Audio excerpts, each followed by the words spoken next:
Hi అండి.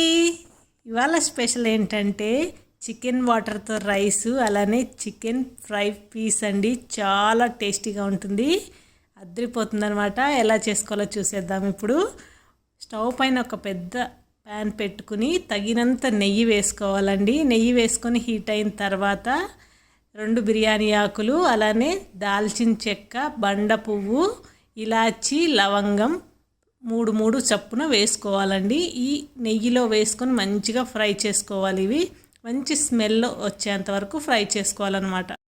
ఇలా fry చేసుకున్న తర్వాత మనం సన్నగా పొడవుగా కట్ చేసుకున్న ఆనియన్స్ వేసుకోవాలండి. ఈ ఆనియన్స్ వేసుకొని గోల్డెన్ బ్రౌన్ కలర్ వచ్చేంత వరకు ఫ్రై చేసుకోవాలి. ఇలా ఫ్రై చేసుకున్న తర్వాత ఫ్రెష్గా దంచుకున్న 2 చెంచాల అల్లం వెల్లుల్లి పేస్ట్ వేసుకొని పచ్చివాసన పోయేంత వరకు ఫ్రై చేసుకోవాలి. ఇలా ఫ్రై చేసుకున్న తర్వాత చిన్న సైజులో ఉన్న 2 టమాటోలు కట్ చేసుకొని వేసుకొని టమాటోలు మెత్తపడేంత వరకు మనం ఫ్రై చేసుకోవాలి.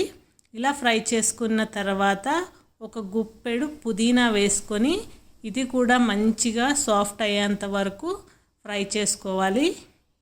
మంచిగా మగ్గిపోయిందండి. ఇప్పుడు దీంట్లో మనం 2-3 పచ్చిమిర్చి చీలికలు వేసుకోవాలి. ఇంకా ఎక్కువ మీకు కావాలంటే ఎక్కువ కూడా వేసుకోవచ్చు.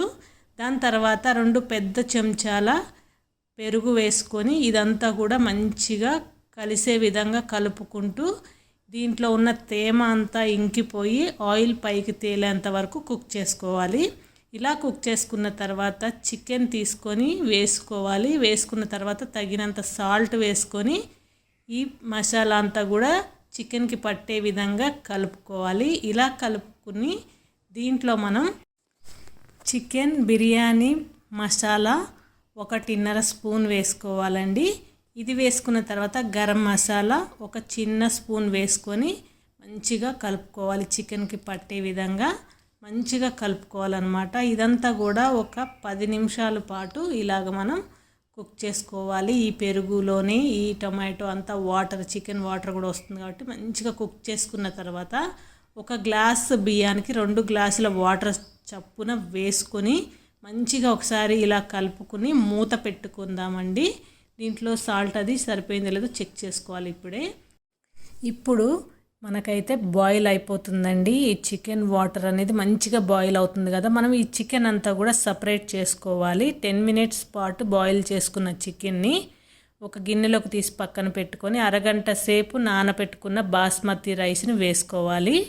ఈ చికెన్ వాటర్లో వేసుకొని ఒకసారి కలుపుకున్న తర్వాత మూత పెట్టుకొని కుక్ చేసుకోవాలండి. కరెక్ట్గా సరిపోతాయి. మనకి 1కి 2 పోసుకుంటే కరెక్ట్గా సరిపోతాయి. ఇప్పుడు దీన్ని పక్క స్టవ్ పైన పెట్టేసుకుందామండి మూత పెట్టుకొని. ఇప్పుడు చికెన్ కోసం ఒక బాండీ పెట్టుకుందాము. బాండీ పెట్టుకొని తగినంత ఆయిల్ వేసుకుని దీంట్లో సన్నగా కట్ చేసుకున్న ఆనియన్స్ వేసుకొని గోల్డెన్ బ్రౌన్ కలర్ వచ్చేంత వరకు ఫ్రై చేసుకోవాలండి. ఆల్రెడీ మనకి చికెన్ బాయిల్ అయిపోయింది కాబట్టి చాలా తొందరగా అయిపోతుంది ఫ్రై అనేది. ఈ ఆనియన్స్ గోల్డెన్ బ్రౌన్ కలర్ వచ్చిన తర్వాత 1 స్పూన్ అల్లం వెల్లుల్లి పేస్ట్ వేసుకొని అది కూడా పచ్చివాసన పోయేంత వరకు ఫ్రై చేసుకోవాలి. దాని తర్వాత ఇది మన చికెన్ లివర్ అండి. ఫస్ట్ అయితే వేసి ఫ్రై చేశాను. దాని తర్వాత ఈ బాయిల్ చేసుకున్న చికెన్ వేసుకోవాలి. వేసుకున్న తర్వాత తగినంత సాల్టు, పసుపు, కారం వేసుకోవాలండి. మీ టేస్ట్కి తగ్గట్టు మీరు అడ్జస్ట్ చేసుకోండి కారం అనేది. ఇలా వేసుకున్న తర్వాత మంచిగా ఇవన్నీ కూడా ఈ చికెన్కి పట్టే విధంగా మంచిగా కలుపుకున్న తర్వాత దీంట్లో మనం పచ్చిమిర్చి, కరివేపాకు వేసుకొని బాగా కలుపుకోవాలండి. ఇలా కలుపుకొని కొంచెం పుదీనా కూడా వేసుకోవాలి. పుదీనా వేసిన క్లిప్ మిస్ అయింది. పుదీనా కూడా వేసుకొని మూత పెట్టుకోవాలండి. మూత పెట్టుకొని కుక్ చేసుకోవాలి. చూసారు కదా, పుదీనా వేసిన క్లిప్ మిస్ అయింది. ఇలా కుక్ చేసుకున్న దాన్ని మంచిగా తీసుకొని ఒకసారి మూత తీసి కలుపుకున్న తర్వాత కొంచెం మనం దీంట్లో ధనియాల పొడి వేసుకోవాలండి. ఒక 2 స్పూన్లు లేదా 1 స్పూను మీకు ఎంత కావాలంటే అంత వేసుకోవచ్చు. ధనియాల పొడి వేసుకున్న తర్వాత ఇలా ఒకసారి కలుపుకోవాలి. అలానే దీంట్లో కసూరి మెంతి కూడా కొంచెం వేసి కలిపి మూత పెట్టేశానండి. ఒకసారి మూత తీసి మళ్ళీ స్మెల్ అంతా దానికి పడుతుందండి. కస్తూరి మెంతి వేసుకుంటే చాలా టేస్ట్గా ఉంటుంది. ఆ స్మెల్ బయటకు పోకుండా ఉండడానికి మూత పెట్టుకోవాలి. రైస్ అయితే అయిపోయిందండి, తీసి పక్కన పెట్టేశాను. చికెన్ ఫ్రై కూడా అయిపోయింది. కొంచెం కొత్తిమీర చల్లేసుకొని ఇలా స్టవ్ ఆఫ్ చేసుకుంటే సరిపోతుందండి.